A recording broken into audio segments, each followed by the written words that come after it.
चाहिए। अगर कल सूरज उगे लेकिन उसके रोशनी लू जैसे लगे, हवा सांस लेने लायक ना हो और बच्चों की हंसी खांसी में बदल जाए, क्या तब भी हम खामोश रहेंगे? आज की कहानी सच्चाई पर है, जिसमें हमारी खुद की बेजुबान धरती और सुलगती हवा चीख चीख कर हमें जगाना चाहती है। दिल्ली का चौंकाने वाला सच, जिस दिल्ली के बारे में आप सुनते आए हैं, जहां सपनों की भीड़ है वहां अब जहर भी है। 2023 की एक रिपोर्ट के अनुसार दिल्ली में हवा इतनी गंदी हो गई है कि वहां के लोग औसत 12 साल कम जीते हैं, जो कि विश्व स्वास्थ्य संगठन के मानकों से भी 3 गुना ज्यादा है। धीरे धीरे न केवल दिल्ली बल्कि उत्तर भारत के कई शहर मौत के घाट बनते जा रहे हैं। 10 में से 9 दुनिया के सबसे प्रदूषित शहर अब भारत में है। बाढ़, सूखा और दर्द। 2013 केदारनाथ बाढ़। 2013 में उत्तराखंड के केदारनाथ में बादल फटा, 24 घंटे में 325 मिलीमीटर बारिश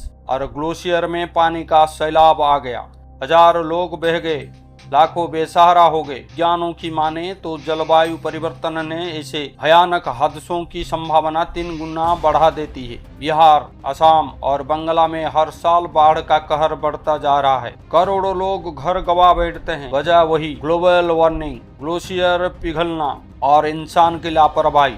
मुंबई के एक बच्ची रिद्धिमा पांडे ने भारत में सरकार के खिलाफ जलवायु परिवर्तन को लेकर मुकदमा कर दिया। उसने संयुक्त राष्ट्र तक अपनी आवाज पहुंचाई। क्या हमें अपनी बचपन की धूप, आकाश और शुद्ध हवा नहीं मिलेगी? रिद्धिमा जैसे सैकड़ों भारतीय बच्चे आज बड़े बड़े नेताओं से सवाल कर रहे हैं, भविष्य हमारा है लेकिन आप तबाही क्यों छोड़ रहे हैं? उड़ीसा के तटीय गाँव में सौम्य विश्वाल सालों से अपने गाँव के समुद्र पर बदहाल ओलिव रिड्स को छुए बचा रहा है।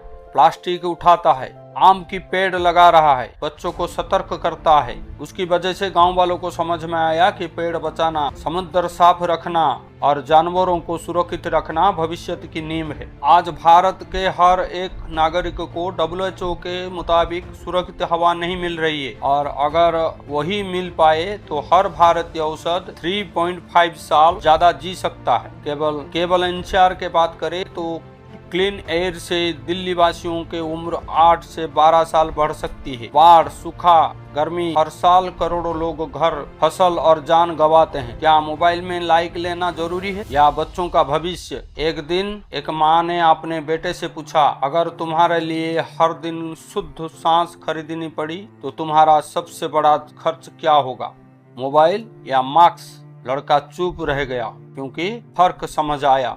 अब लाइक कमेंट से ज्यादा जरूरी है पेड़ काउंट और एयर काउंट।